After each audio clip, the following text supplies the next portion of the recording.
Silakan Zahra.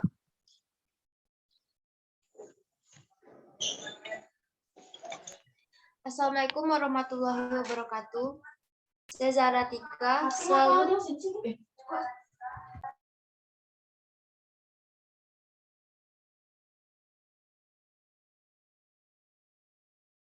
Maaf, Assalamualaikum warahmatullahi wabarakatuh. Saya Zahra Tika selaku moderator kelompok 3 akan membimbing jalannya presentasi ini. Adapun anggota kelompok saya adalah 1. Ainur Rohimah, 2. Amalina Maisha, 3. Hendrawan Ferry, 4. Wahyu Muhammad Firly, dan saya. Untuk materi pertama akan dipresentasikan oleh Amalina Maisha. Untuk Amalina Maisha dipersilakan.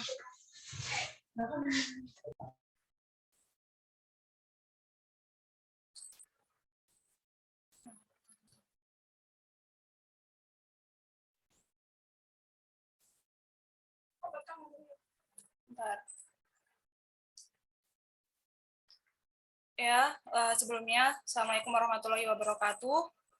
Perkenalkan, nama saya Amalina Maisha, saya dari kelompok 3, izin menyampaikan materi. Masalah konstitusi dalam penanganan COVID-19, saat ini bangsa Indonesia tengah dihadapkan dengan adanya pandemi corona atau COVID-19, tidak terkecuali bangsa ini, yaitu bangsa Indonesia. Hal penting yang patut menjadi fokus pemerintah Indonesia saat ini adalah pemulihan dan pencegahan terhadap COVID-19. Konstitusi penanganan COVID-19 tertera dalam pasal 28H ayat 1 dan pasal 34 ayat 3 Undang-Undang Dasar 1945 dinyatakan bahwa setiap orang berhak untuk memperoleh pelayanan kesehatan dan negara bertanggung jawab untuk menyediakan fasilitas pelayanan kesehatan yang dimaksud. Padahal, untuk memenuhi hak kesehatan sebagai dimaksud dalam ketentuan Undang-Undang Dasar 1945 tersebut bukanlah persoalan yang mudah untuk mewujudkannya. Undang-Undang Dasar 1945 alinea keempat berbunyi, dibentuknya negara Republik Indonesia ialah untuk melindungi segenap bangsa Indonesia dan seluruh tumpah darah Indonesia. Kalau saja pemerintah menganggap keselamatan rakyat penting, maka prioritas utama kerjanya adalah melindungi rakyat. Hal ini juga sebagai bagian adagium yang pernah diungkapkan oleh Marcus Tullius Cicero, yaitu Salus Populi Suprema Lex Exto, yang artinya keselamatan rakyat merupakan hukum tertinggi. Itu artinya segala hal yang tidak berhubungan dengan keselamatan rakyat dihentikan untuk sementara. Selanjutnya, peranan pemerintah dalam penanganan COVID-19. Virus COVID-19 bak pembunuh senyap yang tidak pandang bulu. Penanganan COVID harus dilakukan dengan cermat. Pemerintah harus mengambil langkah nyata dalam melakukan penanganan COVID. Penanganan ini perlu strategi dan gotong royong semua pihak. Pemerintah pusat telah melakukan berbagai upaya untuk menangani pandemi COVID-19. Di sektor kesehatan, pemerintah telah berupaya mempercepat pelaksanaan tracing, testing, dan treatment atau 3T.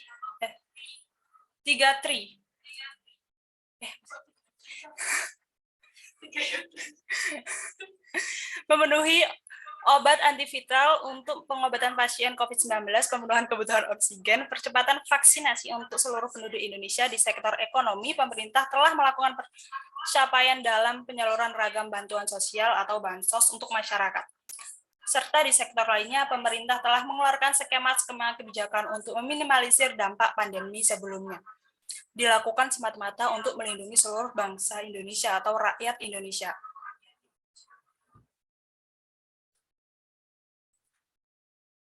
Materi selanjutnya akan disampaikan oleh rekan saya.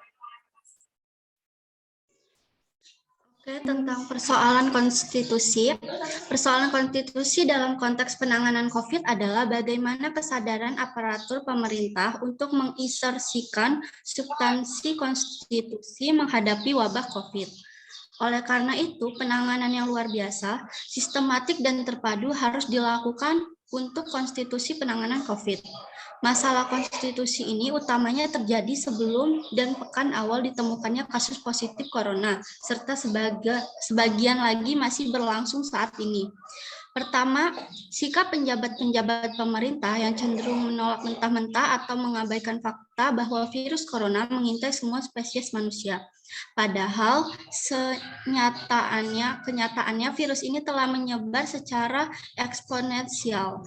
Mereka terkesan menutup mata pada fakta empirik dan saintifik keberadaan virus corona. Singkatnya, ada sikap penolakan atau proses penolakan terhadap wabah tersebut. Kedua, kebijakan pemerintah untuk memberikan insentif di bidang pariwisata, membiayai buzzer atau influencer, menggenjot investasi, hingga terus membahas regulasi Omnibus Law Cipta Lapangan Kerja.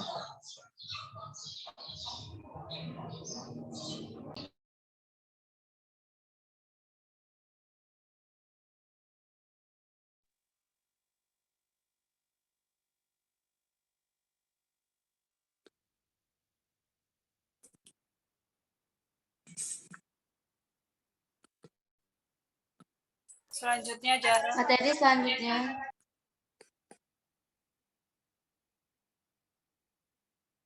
Materi selanjutnya akan disampaikan oleh Wahyu. Untuk Wahyu dipersilahkan.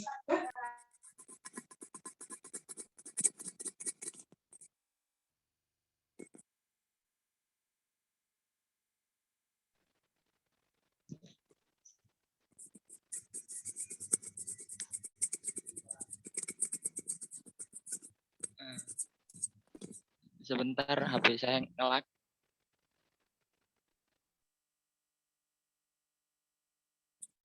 Saya nge-lag. HP saya nge-lag.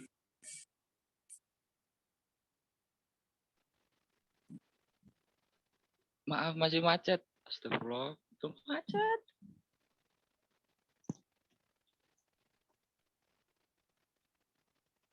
Nah, ini.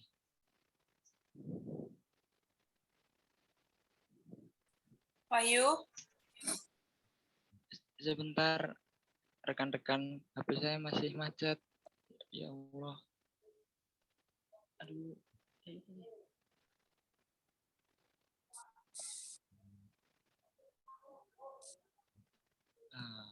Perspektif konstitusi.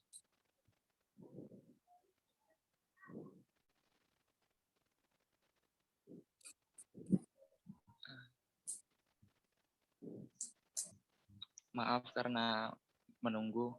Baiklah, akan saya lanjutkan presentasi ini. Perspektif konstitusi wabah COVID-19. Perspektif konstitusi disebutkan pada preambul Undang-Undang Dasar 1945 alinea keempat, yaitu dibentuknya Negara Republik Indonesia untuk melindungi segenap bangsa Indonesia dan seluruh tumpah darah Indonesia. Maka prioritas utama kerjanya adalah melindungi rakyat. Itu artinya keselamatan rakyat atau masyarakat Indonesia merupakan hukum tertinggi. Oleh karenanya, penetapan status darurat berpotensi disalahgunakan dan berakibat pada tereduksinya jaminan perlindungan HAM. Tulisan ini menjelaskan kebijakan pemerintah Indonesia dalam memilih instrumen menjelaskan hukum untuk menanggulangi pandemi COVID-19. Di satu sisi dan di sisi lain, bagaimana pemerintah tetap menjamin perlindungan HAM. Hasilnya, meskipun pasal 12 Undang-Undang Dasar 1945 menyediakan ketentuan keadaan darurat konstitusional, Indonesia memilih menggunakan kedaruratan kesehatan dalam Undang-Undang 6 tahun 2018 dan darurat bencana non-alam dalam Undang-Undang Nomor 24 tahun 2007. Dua status darurat tersebut tidak sama sekali melibatkan pasal 12 Undang-Undang Dasar 1945 sebagai dasar pembentukannya.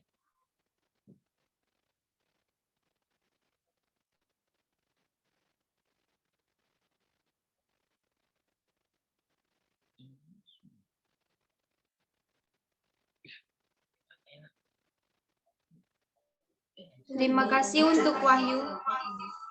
Presentasi selanjutnya akan dibacakan oleh Hendrawan Ferry.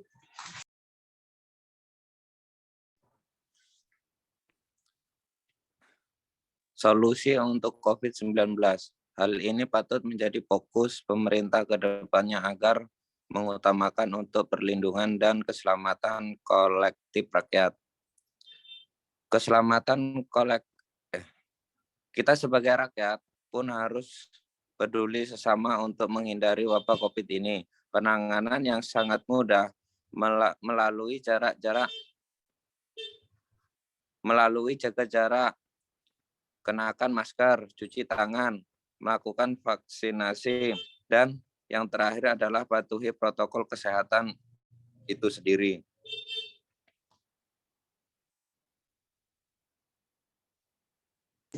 Demikian presentasi dari kami ucapkan terima kasih. Untuk sesi pertanyaan pertama kami buka.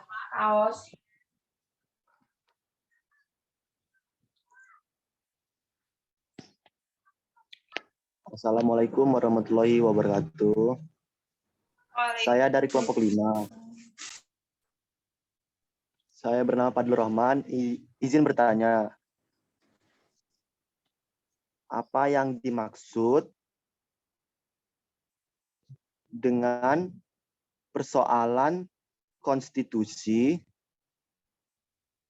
dan sebutkan masalah utama terkait penanganan COVID-19.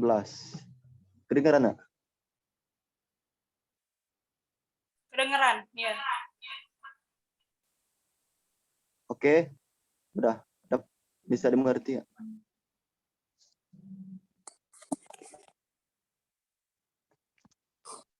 Ya, izin menjawab untuk pertanyaan Fadlur Rahman, apa yang dimaksud dengan persoalan konstitusi, sebutkan masalah terkait penanganan COVID-19. Betul pertanyaan seperti itu, Fadlur Rahman? Betul. Ya, persoalan konstitusi adalah masalah atau pelanggaran sebuah norma atau sistem politik dan hukum yang ada di negara.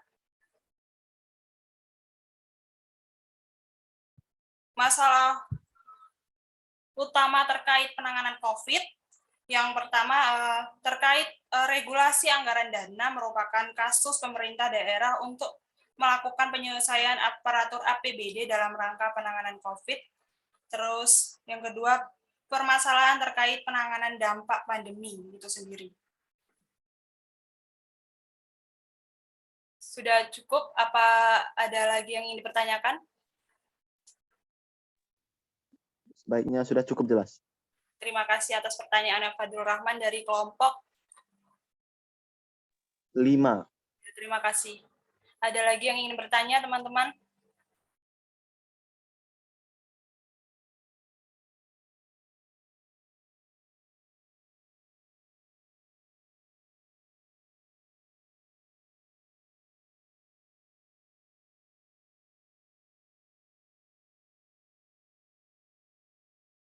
Silakan yang ingin bertanya.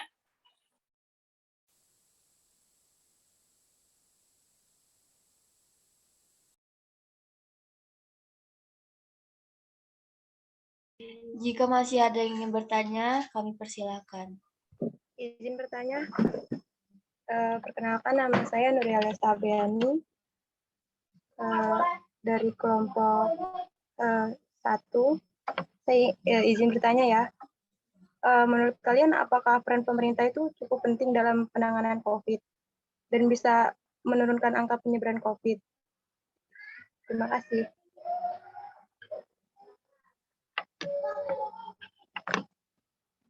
Ya, izin menjawab dari pertanyaan Ainur Rohimah. Nur Lesta. Ya. Apakah peran pemerintah cukup penting dalam penanganan COVID-19? Tentu ya, karena pemerintah dapat menegakkan aturan guna mengurangi penyebaran COVID-19. Contohnya PSBB atau PKKMB guna mengurangi penyebaran COVID itu sendiri. Sudah cukup? Apa kurang jelas? Ada yang ditanyakan lagi? Cukup. Terima kasih. Terima kasih, Nuresta.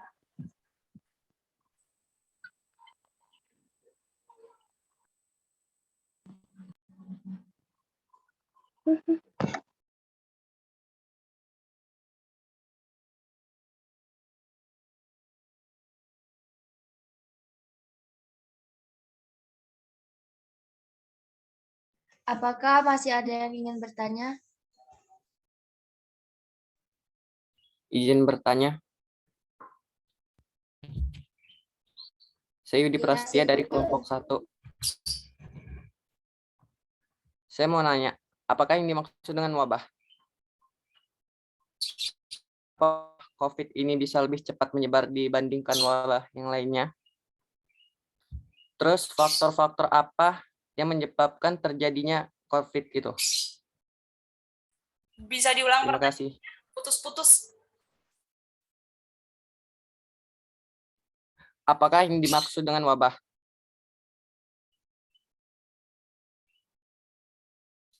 Yang kedua, mengapa wabah COVID ini lebih cepat menyebar dibanding penyakit lainnya?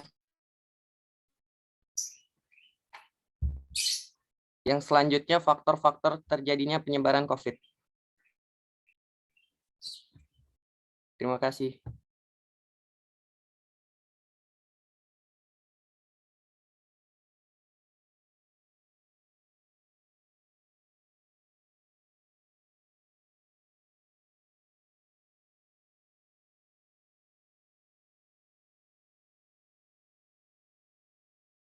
Maaf Yudi, yang ketiga tadi pertanyaannya apa?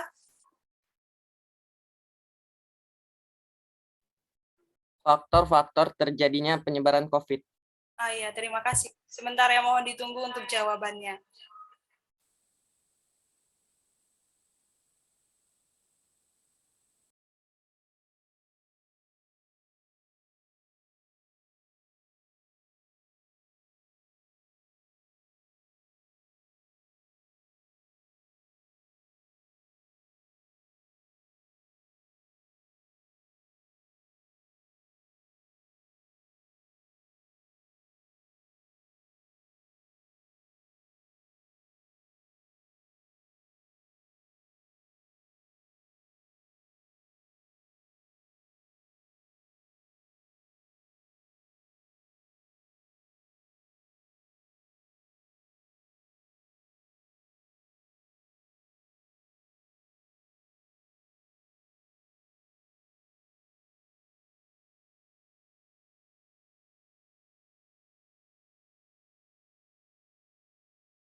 Ya, izin menjawab untuk pertanyaan Yudi. Yang pertama, apa yang dimaksud dengan wabah? Wabah itu sendiri istilah umum untuk kejadian tersebarnya penyakit secara luas. Yang kedua, mengapa wabah COVID cepat menyebar?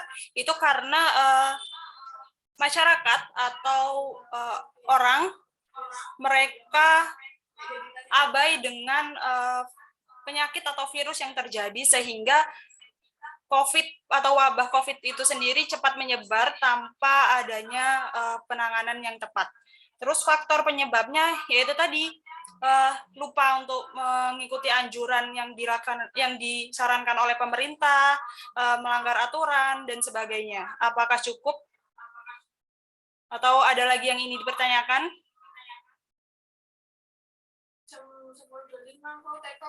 Yang kedua tadi itu maksudnya itu yang kedua tadi itu mengapa lebih cepat menyebar dibandingkan wabah lainnya? Maaf Yudi, tapi waktu presentasinya sudah habis. Oke. Kami kira terima kasih. cukup ya.